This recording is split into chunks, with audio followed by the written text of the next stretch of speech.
What's up, Windwalkers, and welcome to my Dinars and Corruption guide for the greatest spec in the entire game, Retribution Paladins. Nah, I'm just joking. You know that's a Windwalker guide through and through. So I wanted to start off by saying this is a casual discussion where I talk through everything, show you some sims, give you some examples, all with the goal of helping you make the best decision for your characters. Before we get into it, I wanted to just mention how you actually unlock the Dinar loot, as I glossed over it in the main section. To access raid loot, you have to have downed a boss on their respective difficulty. So, for example, to get the Mythic House of Cards, you have to have defeated Mythic One-Armed Bandit, and for Heroic House of Cards, you have to have downed Heroic One-Armed Bandit. To get any of the Mythic Plus choices, you have to have completed all 8 Mythic Plus dungeons on at least a plus 12 difficulty. Alright, now we've quickly gone over that, let's hop into the main video. Yeah, welcome, I'm Windwalker POV, welcome to my TED Talk on Dinars and Corruption. So, I think it makes sense to first go over how you get it. Because if you're like me this morning, and you woke up, and you were like, where the hell do I start this quest line? And you message your guild chat, and you're like, guys, where? You start it by basically coming over here to Vault, and there's a little bounty over here with an X on it. It has a quest, you click on this, and you accept it. The quest will basically say, you either need to do 4 Mythic Plus dungeons, or kill 4 raid bosses on normal difficulty or higher. Now, I'd recommend doing the normal bosses, just because you want to do the normal bosses anyway, probably to get your rep up for the Galagio, so that you get the hot sauce buff this week, which is like I want to say it's like a 1% increase for damage in the raid, so it's like another extra buff you're going to get, so you'll want to get that before raid anyway, ideally. It's also going to be faster. Now, if you don't raid, that's fine, just do your 4 Mythic Plus, and you'll be good to go. So, you've done your 4 normal bosses, or you've done your 4 dungeons, and you completed the quest. You come over to this little dude over here. What's he called? Rexel. Oh, sorry, it's a lady. My mistake. This little dudette. So you come over to this little dudette, and you hand in your quest, and you get 3 Puzzling Cartel chips. This is the only week you're going to get 3 Puzzling Cartel chips. And as you'll see, all of these items cost 3.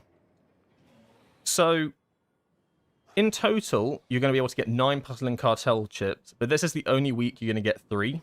Each week, there's going to be this quest at the board.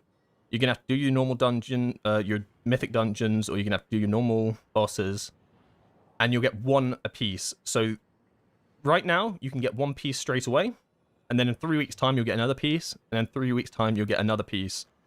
Now, you'll see there's duplicates, so you need to be careful here. Especially if you have the option to get myth track pieces, you need to be careful that you don't pick the hero track one, because you'll be kicking yourself, and I guarantee you probably cannot sell it back, right? So, it won't apply to everyone, but if you do want the mythic track pieces, they're on the right-hand side, right? The right-hand side versions, and hero tracks on the left-hand side.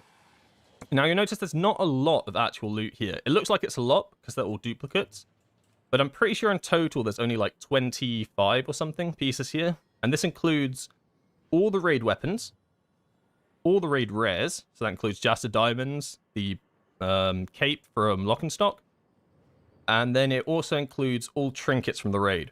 On top of this, in terms of Mythic Plus, it only includes the trinkets. So you can't get weapons from M+, you can't get rares from M+, there aren't rares in M+, but you know what I mean? So you're basically deciding on trinkets, weapons, or rare items. So, let me bring up this page. So, this is Peak of Serenity. They did a little bit of work, and they've put out this nice little, like, kind of guide. And I agree with all of it. I think it's a good guide, but there's a little bit of, like, caveats to it all. And it's not going to apply to everyone. I think the biggest piece of information you need to read here is if you don't have access to a piece, then either wait till you do, or go to the next on the list, right? This is very important. And I'll emphasize this now. You do not have to spend your dinars right away. Like, you don't. You do not have to spend your dinars right now. Don't get FOMO. Like, you can wait. Think of it like a vault. You open your vault in the weekly reset, and you see in your vault you get a... I don't know, let's say in your vault you get a Vexy weapon from Mythic, and you're like, oh boy, Vexy weapon from Mythic? I don't have a Mythic track weapon. I want a Mythic track weapon. I should take this. Hold up. We're doing a Mythic raid today, and we're doing Vexy. There's a good chance that I will be the only person that gets this weapon if it drops, so I'm going to wait till we down Vexy, then pick my Vault option. Think of it the same way for the Puzzling Cartel chips. if at any point maybe you're doing one on Bandit today on Heroic, and you were going to go for the House of Cards option from your puzzling cartel chip, just down the boss first, because you will feel so bad. You'll kick yourself if you pick the House of Cards and then it drops and you were going to be the person that got it, because then you basically essentially stopped yourself from getting 2 pieces of loot. So unless you're in the perfect position where you basically know you're not going to get loot from the raid, or you're not going to get loot from an M+, let's say you're just an M+ player and you know you haven't got anything in your vault this week, then I think it's okay to spend your puzzling cartel chip. So I'm a good example of this, right? I have Mythic Track House of Cards, I have a Mythic two-hander weapon, I'm giga like geared out of my mind. So the only piece of gear that I really knew that I wanted, and it was like a 100% guarantee, was the Mythic Track Jaster Diamond. Because I have a Hero Track one, and this sims the best. And we'll go on to simming. So for me, I picked the Jaster Diamond Mythic Track because it was a 40,000 DPS increase in AoE, and whatever it was in single target. Basically, it was the best thing by far, and it wasn't even close. So I'll show you simming a sec, because this is worthwhile as well. Just because the list has a priority on it, it doesn't mean that you have to get the top piece. I would always still do a sim, like regardless. Even if I still simmed it, right? I still simmed to make sure that Jaster Diamond was the one on top. Because for me, it was like, okay, this Jaster Diamond is a higher piece of gear, but maybe potentially the Sephorium is actually better than my Aya Kazan right now. It turned out it wasn't, but it's always worth a sim, and it's really simple to do. So you just go to Raid Bots, Droptimizer. I'll just show you how to do this real quick. You do SimC. You need to have the add-on called SimC. Then you do /SimC. You get this up. You copy it. And then we go to Droptimizer. Paste that bad boy in. And now Raidbots has all of your information for your character, all the gear in your bags, all your stats, your current talents, everything. And now we go to the Puzzling Cartel Chip option. And this is going to completely depend on if you're after a heroic piece or a mythic piece, depending on what sort of content you've done. So for me, I've done the raid on mythic, and I've done all my 12s. So I only want to look at mythic pieces. If you've, for instance, only done the raid on heroic, but you've done your 12s, I would still probably do myth and a heroic. I'd do 2 of them, because you want to compare the 2. If you've just done heroic raiding and you haven't done your 12s, then it's worth doing the hero track one, right? So if we do mythic track, and then all you have to do is upgrade it to 684. I do it at the top level. I wouldn't do it at base level, because you're going to upgrade it, right? Like, just do it at the top level. And then all you do is run Droptimizer. Now, you can choose between either looking for single target, or you can look at Dungeon Slice. Personally, I don't know. It's up to you what you want to do. I'm predominantly doing Dungeon Slice at the moment, because I only really care about my AoE damage right now, because I'm not, like, looking for boss damage, to be honest. But if I was still progressing, I probably would also look at single target damage to basically be like, okay, how am I going to do the most damage on prog to help my guild down this boss? Right now, obviously, I've downed all the bosses. I'm trying to push M+. So for me, all I care about is what's going to give me the most AoE damage. And being, like, truthful here, it's highly likely that the top thing from Dungeon Slice is also going to be the top thing from Patchwork. Like, it's very unlikely that won't be the case. So we run the Droptimizer, and we will run that in the background. I think this will take a little bit of time, so I'm just going to hide this for now, and we'll go back to this list. FYI, you can do the LFR bosses. Oh, I didn't know that, Ghostly. Okay, so you can do the LFR bosses. That's interesting, because the quest does not say that you can do the LFR bosses. I'm like 98% sure. But if you can do the LFR bosses, do them. But I'm pretty sure the quest didn't say you could. But if it works, do it. Do LFR. It'll probably be about as fast, right? Quick in and out LFR adventure. So why are these listed like this? Well, when it comes to the Jaster's Diamond, it is an insanely good ring. Like, it's actually crazy how much value you get from this ring. It's very comparable to House of Cards in how much value it has, in that it's also a rare piece of loot. So this is the main difference between these two. House of Cards is not a rare piece of loot. It can drop from one on by that. I know it might feel like a rare piece of loot because it never drops, right? But it's a lot easier to get House of Cards. It's also on one of the earlier bosses compared to Gallywix, which is at the very end. So this is why Jaster's Diamond is put at top. However, I'm going to bring up Blood Mallet here as just like I guess a good indicator. If you do not have a Funhouse lens or a House of Cards, and you're running something like Signet of the Priory, you are going to get significantly more value from like a House of Cards or something. If you compare like Signet of the Priory to House of Cards, like it's not even close. This is our best trinket by far. Funhouse Lens is very close, but it doesn't go up to the high amount of item level as House of Cards now does. for instance. But if you're on the hero track, they're a little bit closer.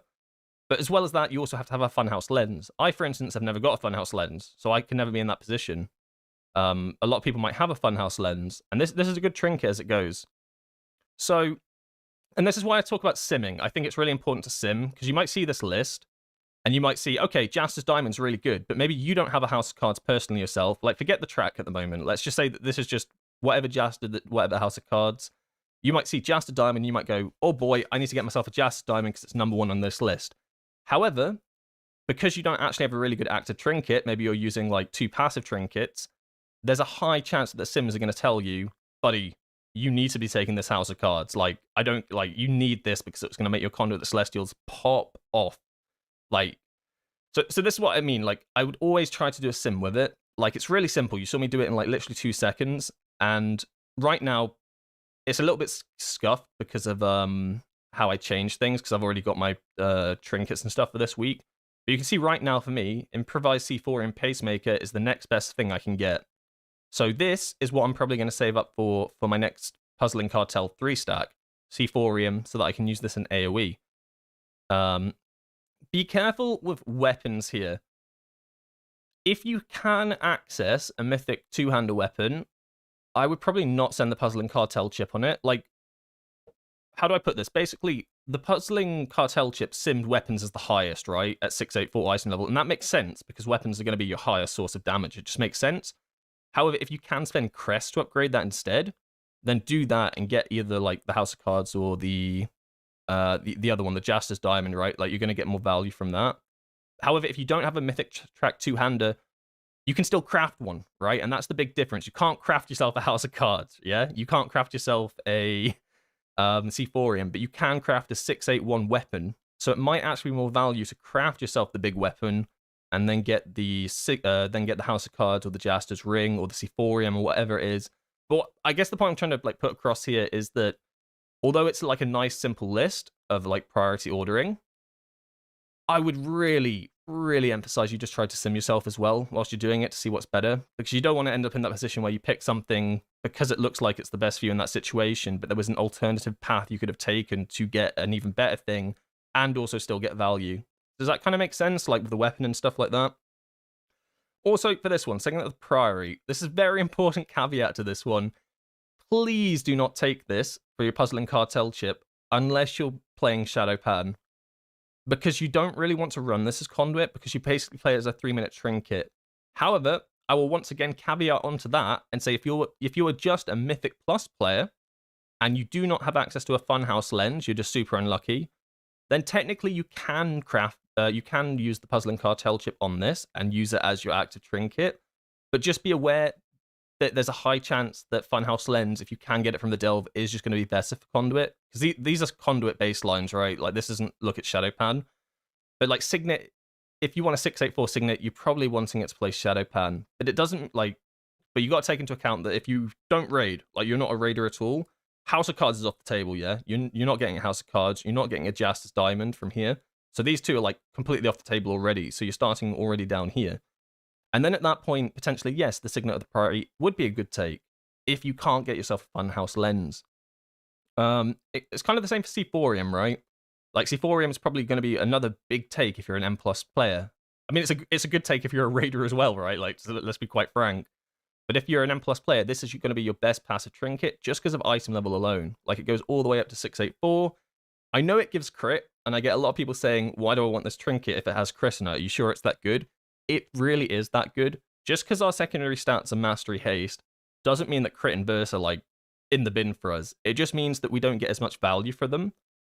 But as you'll see with sims, and if you sim your character and you get new gear and stuff, you'll see that eventually you reach a point with Mastery and Haste where the sims start to like crit a little bit more. They start to like burst a little bit more, because although they're not as valued, you've already got so much value from Haste, you've already got so much value from Mastery, you actually gain more value from a little bit more crit and a little bit more burst. As well as that, the C4ium Pacemaker has an insane uptime. I think it's like 60% or something. So this thing is like constantly running. It is awesome.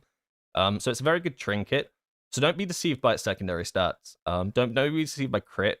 A lot of us Windwalkers are going to have huge mastery and we're going to have good haste. So like crit and burst right now are very good for us. You'll see on my gear here, right? I'm at 97% mastery. I'm at 21% haste. The Sims hate to give me haste at this point, right? They love me to be around the 20-21%. It doesn't even like to give me that much mastery anymore. A lot of the time, you'll see with my gems and stuff, I've got them with crit or verse attached, so it's haste verse. Crit mastery, you know? Crit mastery. Verse mastery. We're not talking like haste mastery each time, mastery, haste, whatever. A lot of these are like, you know, crit attached to it and stuff like that as like the main ones. So then they're not the best secondaries, but their value gains exponentially based on what your current main two secondaries are. Does that kind of make sense? Like,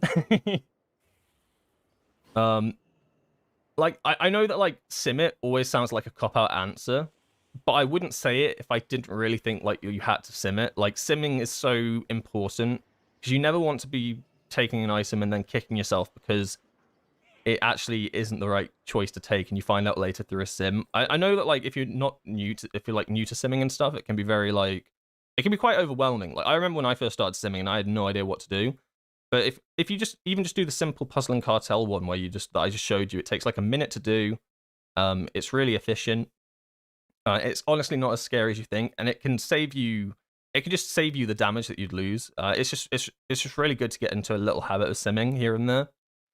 On top of this, we can talk about like hero tracks and stuff. So this starts off at the mythic track. You got Cygnus at the mythic track as well. Obviously, you need to do 12 plus 12 dungeons for this. You have the weapons down here. Now, note that this says Giga Bank Breaker, or any Mythic Track two-hander weapon you have access to if you do not already have one equipped. So, if you have a Mythic two-hander weapon like the Vexy weapon, or you have a Mythic Track two-hander let's say you got lucky in your vault, yeah? You've done some Mythic Plus, and oh my god, the Signet two-hander weapon dropped. You are bussin', you're enjoying life. There is a super low chance that making the Giga Bank Breaker is going to be an upgrade, because this Mythic Track two-hander weapon, you'll be able to upgrade, right, already. Or even Hero Track weapon, right? So you then go for the Hero Track Giga Bank Breaker. The value's actually going to be very limited, so just because this is in 4th spot, you need to know the caveat of, but if you've already got a two-hander weapon of the same value, taking this is going to be very limited value, right? Because you could literally just upgrade this, and then something else gains value. So, what's the point I'm trying to make? The point I'm trying to make is, I know it like looks like a simple list, but do try to understand that there are like caveats to all of these, and they are written there for like a reason that's quite important.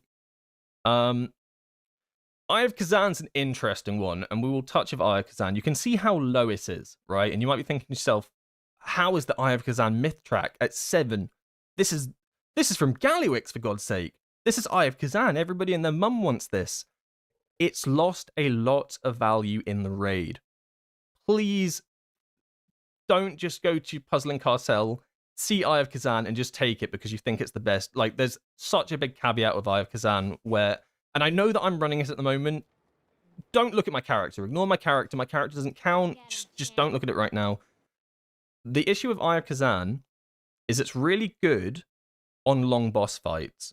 So if you watched the race toward first, you saw that all 20 members pretty much had Eye of Kazan because the boss fights were at their longest. You had no outside buffs. Everybody had low item level. These boss fights were as long as possible. Like, these were the, like, 5-6+ minutes for every single boss fight, basically. Eye of Kazan was packing a punch. We're now at the part of the tier where we're already on a 9% buff. We've got the hot sauce buff. We've just gained 10 free item levels just by playing the game naturally.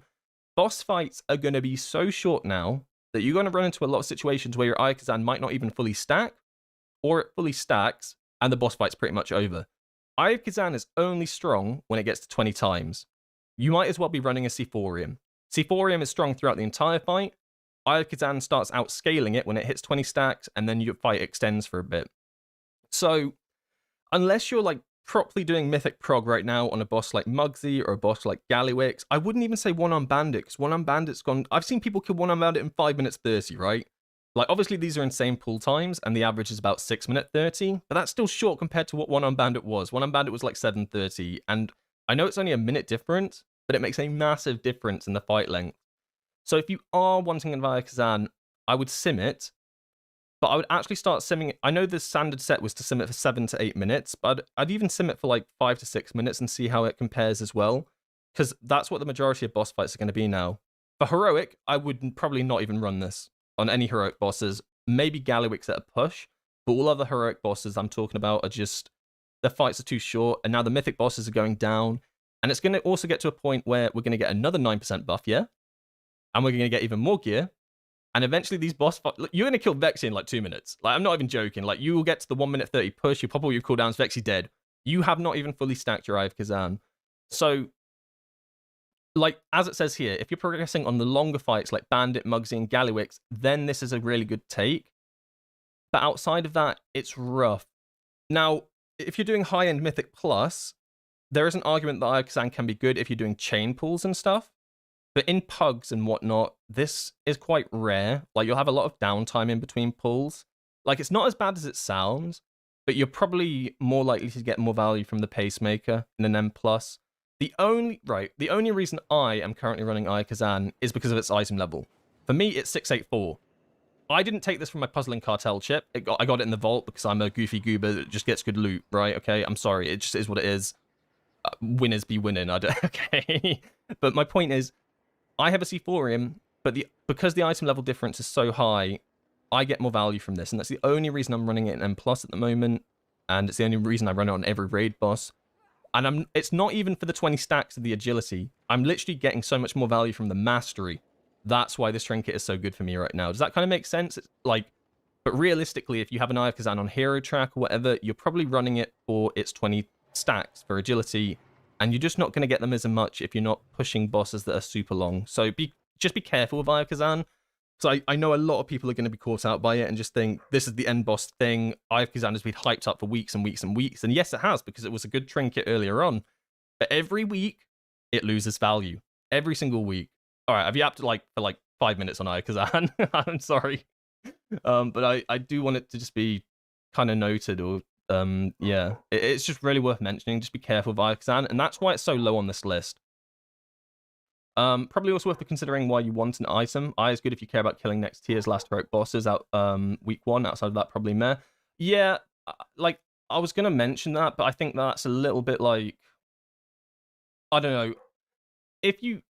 I think in that case, Eye of Kazan is probably like a week 3 Puzzling Cartel chip, right? Because if I didn't have an Eye of Kazan, I've been informed by my raid leader that everybody needs an Eye of Kazan for next tier to help us down bosses early, right? Like, that's like super min-maxing. But I would never have taken this first. This would be like my third choice option just to fulfill what we need for next tier. But yes, it's definitely worth noting that if you are pushing for something like getting early bosses next tier, because everybody's going to be undergeared, right? And then guess what? Boss fights are going to be long again, right? So Eye of Kazan will actually be a really good progging trinket for the start of next tier. But be careful, because that would only be like my third choice option, like at the very end of our Puzzling Cartel chip, like once we've got them all. Quick question, is it bad for Windwalkers to run House and Signet together?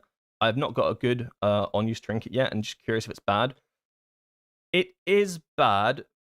The issue of it is that when you play Celestial Conduit, or even when you play Shadowpan, you want to use your active trinket during your burst windows, right? So House of Cards you want to use during Celestial Conduit, yeah, when Zuin's up, when you've got Storm, Earth, and Fire. You want your burst window to be as bursty as possible. So that's really good. You use one of your active trinkets for that. Outside of your burst window, your damage is pretty minimal. Like, it's decent, but then you have to use your second active trinket at some point during that, and you're just not benefiting as much from it. Do you see what I mean? Like, so if you use your second active trinket, like, outside of those major cooldowns, what are you actually amplifying? You're just amplifying your passive damage whilst you wait for your burst window. And that's why 2 active trinkets kind of suck in that regard. If you don't have a good passive trinket, then it's all right if the sims say it's all right. But you are going to run into that issue where you're basically using one of your trinkets outside of your windows, and you're just going to lose tons of value from it. It's why passive trinkets are good as well, like C4ium, because you've constantly got this crit buff, like 60% of the fight, and that's just passive, so that's going to be during your burst windows, it's going to be outside of your burst windows, and it just works in the background. So that's why it's always recommended to have 1 active and 1 passive trinket. I'm just trying to think if there's anything else I wanted to mention on Puzzling Cartel chips. I don't think so. I think I've gone through, like, the main thing for it. I'll honestly just say it again. It's always worth simming it. I think I really did want to bring up the point about Eye of Kazan and stuff, just to not get too baited. But yeah, I guess just once over, like, if you don't do Mythic and you're never going to do Mythic, then it's alright to just, like, start over here. And you're basically starting again with the hero track stuff. You just look for the hero track stuff in this list. And once again, you see Jaster's Diamonds at the top, yeah, for the hero track, because it is a really good ring. But if you don't have a hero track House of Cards, or you don't have a House of Cards in general, I should say, there's a good chance potentially that House of Cards might be better because maybe you're running Signet of the Priory or something. And running a House of Cards means you actually get the active on every single cooldown. Whereas Jaster's Diamond is a good overall damage. It's something that I'd suggest simming because it's going to be really tight. It's going to be really tight. And although I know it's 5 in the list, you might get more value from a House of Cards hero track. So let's say you have no active trinkets at all, yeah? Let's say you're... Okay, let's say, for instance, you're running Z's Thug Hotline and you're running the Reverb Radio, yeah? These are trinkets you do not want to be running because they're just not good. And then you look at this list and you see, okay, House of Cards hero track's all the way down here, but hero track Jaster's Diamond is all the way up here. I should probably get the Jaster's Diamond. And you'd be right because the Jaster's Diamond's really good, but for your current situation, there's a really high chance that actually taking the House of Cards will be better because of how it works with Conduit and how you want to exemplify your burst windows. So it just comes back to the Droptimizer. Please just try sim it. I know, like, simming, ew, but there are, like, a lot of caveats here. This is, like, a really good list for understanding, but it's not always, like, a definite situation, if that makes sense. But I think that's all I really wanted to say on puzzling card shell chips. It's just, like, the emphasis on just sim yourself to make sure that's the exact choice you want. And also that you don't have to send it right now. You could wait till tomorrow. You could wait a whole week. Like, don't get the FOMO. Don't be like, I have to do it. Because if you end up getting that piece of loot from the raid as well, you've basically lost out on a free piece of gear on top of what you could have had. So unless you are 1,000,000% certain that the Jaster's Diamond on the Mythic track is what you're going to take, for instance, it's okay to hold. It's okay to hold. Have patience, my monks. It'll be okay. And then finally, I just wanted to talk on Corruption. Corruption's going to be a real short one. Because it's not out yet, but it's out on the 20th. Right, I'm going to start off with this. I actually have no idea how to do the BFA event that's coming out. I think you basically just go to a version of it and you just complete, like, it's like a scenario, right? And then you just run through it and then you get points or something. I don't actually know. I probably should have looked into this a little bit before this. But what I want to focus on is the corruptions. There's going to be a whole bunch of them, and they're basically helm enchants that you can put on. And there's a lesser version and a greater version. And what you're going to want right now is the greater rune of Echoing Void. Now, until yesterday, the one you technically wanted... Let me get it up. Sorry, my brain is mush. I can't remember off the top of my head. Yeah, until yesterday, the best one was Void Ritual. But there was some last-minute theory crafting last night that found out that Echoing Void is actually better. They ran some final sims and they saw that because the Void Ritual one was the one that was going to be best for everyone for weeks and weeks and weeks on end, yeah? And then they nerfed it. I think they nerfed it like twice. So now you're going to want Echoing Void, and it's basically super passive. You're just going to deal damage by playing the game, right? So you don't have to think about it or anything. And you're going to want the greater version. I feel like I should have done a bit of research on corruptions because I don't know like if they're RNG or not, but I'm pretty sure I'm under the impression that you can farm for them and pick the ones you like. But you want the Echoing Void. It's not going to change anything in your rotation, but it is going to be a nice DPS upgrade. So definitely do the scenarios. On the 20th, that's what I'm going to be doing. I'm going to be sat inside of the fake Stormwind event, and I'm going to be sat there like killing Anduin Rin for like an hour until I get this. And it's just a nice little upgrade on top of everything else. But it's like a... farm once, don't have to worry about it. I think that you can also go for the Void Ritual one, and I think I read somewhere that the Void Ritual one might be better in like min-max situations, but if you just want to like passively play and get the exact same result, Echoing Void is what you want to go for. So this is basically what I'm going to go for, but if you have to go for like, if you want to get two and then like test them out and mix and match depending on the content you're doing, Echoing Void and Void Ritual. Unless they nerf them in the next couple of days and completely screw everything that I've set up. But yes, that's corruptions. So there wasn't really much to talk on corruptions because it's not like choices like puzzling cartels, right? Where there's a lot of things to it. This is basically there is a best corruption. You will go get your best corruption. You will put it on your helmet and you'll do more damage. Happy monk smiley face, you know? Whereas this I think needed a little bit more talking about. So I hope I kind of explained the puzzling cartel chips a bit more. Just kind of give you a better understanding.